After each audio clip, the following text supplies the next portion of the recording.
Et chaque fois que je venais à Bruxelles, à l'église, il faisait toujours quelque chose pour moi.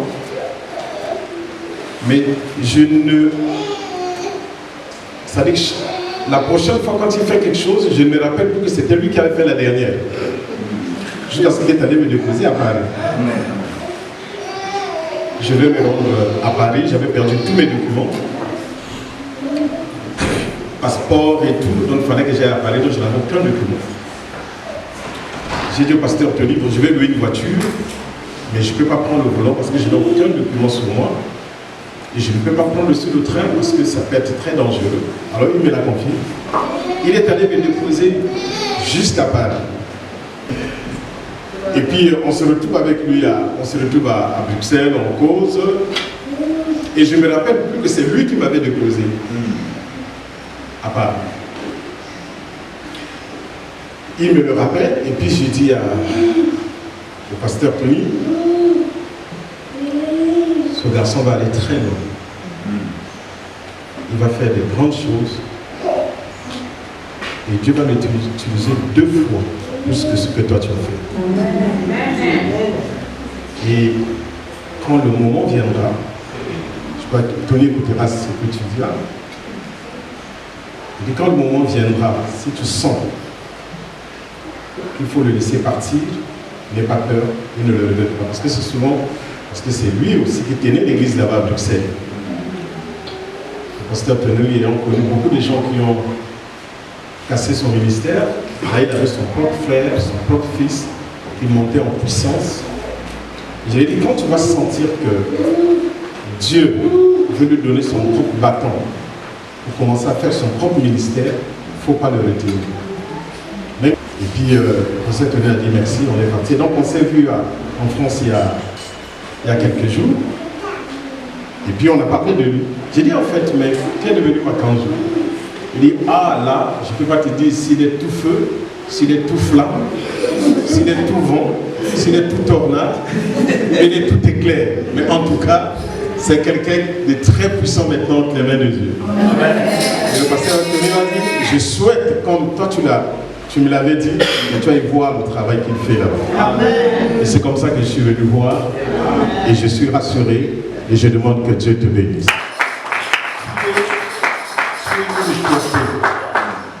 Un exemple d'honnêteté, de fidélité et de loyauté. C'est pour cette raison que Dieu dit, lorsque tu as été fidèle à ce qui est à autrui, Dieu va te donner ce qui est pour toi-même. Amen.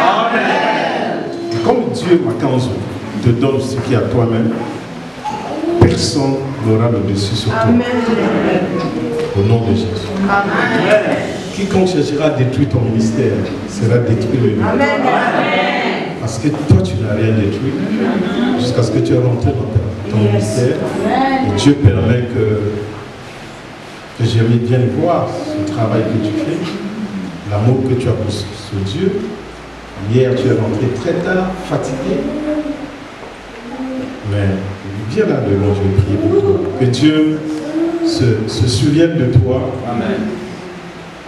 Que Dieu vraiment ait pitié de toi, comme il a eu pitié de nous. Et j'aimerais que dans les années à venir, nous voyons plus que cela. Amen. Quand tu m'as dit que tu viens d'Anvers, hier il était déjà 23 heures, avec ton enfant, après avoir prié pour les gens, tu vas prendre la route, tu en as plus de 2 heures pour arriver à Anvers. Alors que moi j'étais un peu fâché parce que tu n'es pas venu me voir. J'ai dit, mais comprends monsieur, j'ai failli pécher pour rien. Il est entre tes mains. Et des gens comme ça, ils sont rares. Il n'est pas venu chercher l'argent. Son fils qui m'a appuyé m'a dit, non, il a fait des délivrances. Mais les délivrances n'étaient pas payantes, c'était gratuit. Donc que Dieu se souvienne de toi. Amen. De le Dieu vivant des cieux et des armées que tu as accepté de servir depuis ton enfance. Amen.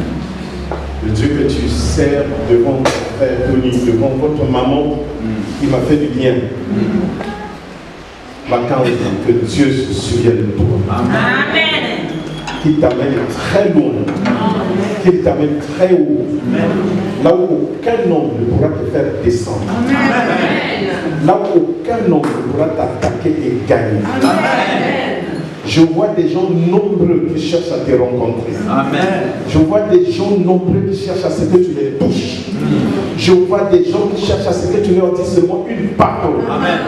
Tellement la puissance de Dieu est sur toi. Dieu du ciel et de la terre, souviens-toi de cet homme qui s'est donné de la peine pour moi, ton homme de serviteur.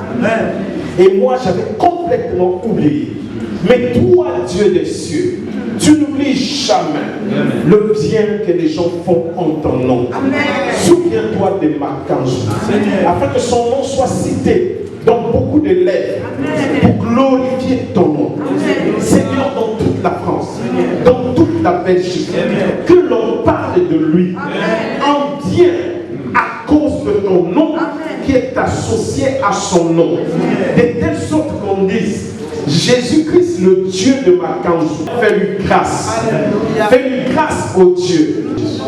Amen.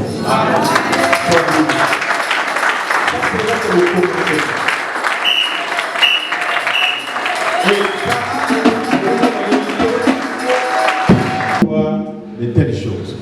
Et moi, je peux dire que je suis très content de voir que lui qui restait chaque fois assis derrière son grand frère, qui n'a rien réclamé, qui n'a rien revendiqué, mais qui a travaillé avec amour, avec zèle. Il ne travaillait pas parce que c'est son grand frère, il travaillait parce que c'était son pasteur. Et Dieu lui donne pour lui-même. Makanzou, l'homme que tu vois là, ça fait une trentaine d'années que je tiens ce micro pour prêcher. Je n'ai pas détruit l'église de quelqu'un, ni de mon pasteur. Et Dieu a fait que dans cette trentaine d'années, il y a des gens qui quittent toujours, mais personne n'a quitté au point de détruire l'église. C'est ce que Dieu va faire pour toi. Dieu va préserver l'œuvre qu'il t'a donné. Dieu va te préserver toi et ta famille. Et Dieu va préserver ta vie. Qu'il en soit ainsi. Amen.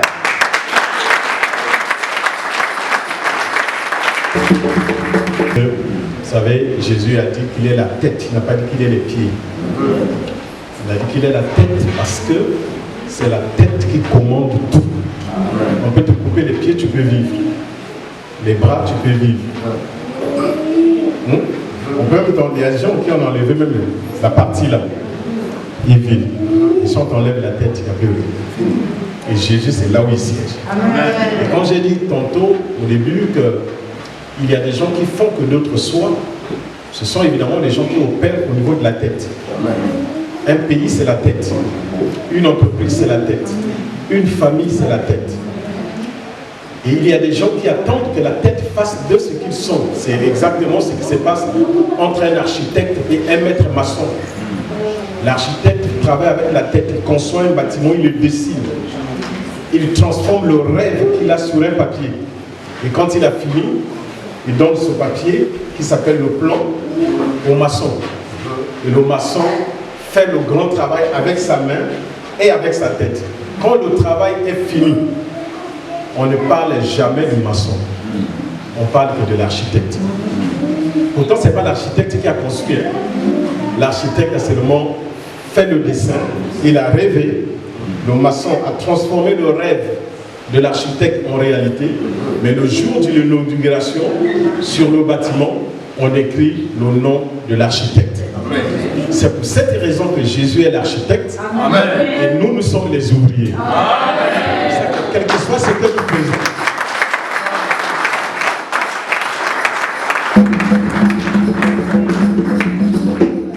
Il est la tête. Donc, il a une mission pour la Belgique. Et puis, lui qui a la tête, il donne la vision à un homme de Dieu qui s'appelle Makanzou.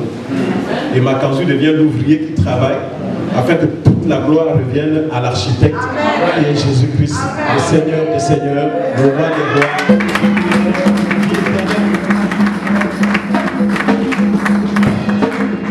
Mais c'est pas merveilleux tout ça.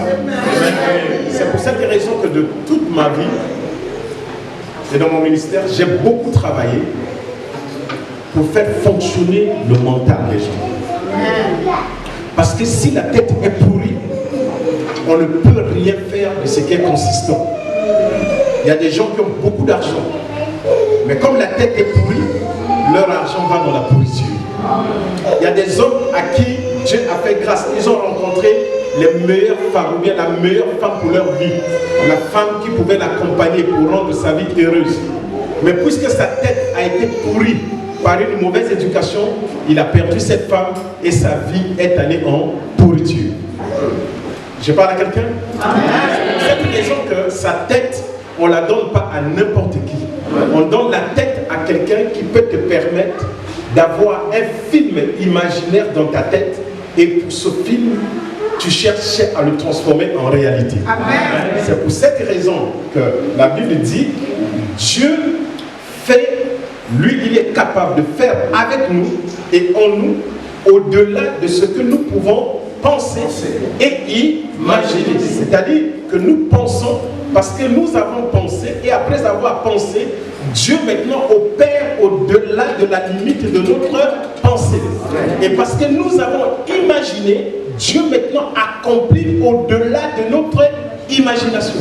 Donc si nous avons imaginé une maison à bâtir avec 2 niveaux, Dieu maintenant va au-delà, nous allons bâtir une maison de 5 niveaux. Donc il faut d'abord au départ bien penser et bien imaginer. J'avais un ami, on était ensemble dans la même église. C'était un grand paresseux, il ne voulait pas travailler. Déjà il n'était pas trop intelligent à l'école. Vous savez, ce n'est pas une raison. Tu n'es pas intelligent à l'école, ça ne veut pas dire que tu seras le moins pauvre. Il y a des gens qui créent des entreprises ici et puis ils embauchent des gens qui sont plus intelligents qu'eux. La Bible dit que si ta foi est petite comme un grain de sénévé, tu peux déplacer une montagne. Donc, avec un peu d'intelligence juste, on peut déplacer une montagne qui est au-dessus de ton intelligence. Est-ce que j'ai parlé à quelqu'un? Tout dépend jusqu'à où commence ton intelligence, jusqu'à où tu l'amènes et quelles sont les personnes qui travaillent avec toi au niveau de ton intelligence pour que tu ailles de loin. La société a été organisée, nous avons des enseignants à l'école, nous avons des assistants sociaux, nous avons des policiers, nous avons des journalistes. Tous ces gens travaillent pour nous donner une direction dans la vie. Mais au-delà de cela, il y a le plan que nous avons nous-mêmes pour notre vie, que nous voulons, n'est-ce pas, appliquer sur cette terre. Et maintenant, ce plan, lorsqu'il est soumis à la volonté de Dieu, et que ce plan plaît à Dieu, Dieu peut nous amener à faire des choses extraordinaires. C'est pour cette raison que je dis aux gens, n'écoutez pas n'importe qui. Quand j'ai eu mon premier fils, il n'y avait que sa mère et moi, plus sa tante, ma petite sœur, donc que des personnes au-delà de la trentaine. Alors, du coup, quand cet enfant est né, à 1 an, il a commencé déjà à parler. Et la première phrase qu'il a dite, c'est « au courant est parti ». C'est-à-dire que là, à la maison, chaque fois, le courant partait. Et quand le courant partait, on disait « le courant est parti ». Et le fait qu'il entendait chaque fois cette phrase, quand il a commencé à parler, sa première phrase était « au courant est parti ». Donc le courant est parti. Donc vous comprenez jusqu'à quel niveau un enfant qui veut apprendre à parler, sur quelle base il va commencer son apprentissage d'expression, mais c'est sous la base des discours, des raisonnements qu'il y a dans la maison. Vous comprenez? Maintenant, ce qui a fait que comme toutes les personnes qui étaient autour de lui étaient matures, au-delà de 20 ans, son niveau de réflexion était très élevé parce qu'il ne parlait pas avec des petits enfants, il ne parlait qu'avec des grandes personnes. Alléluia. Plus tard, quand il a eu 2 ans, son petit frère est né. Et quand son petit frère est né, son petit frère a commencé à reproduire exactement ce que lui, le grand frère, faisait.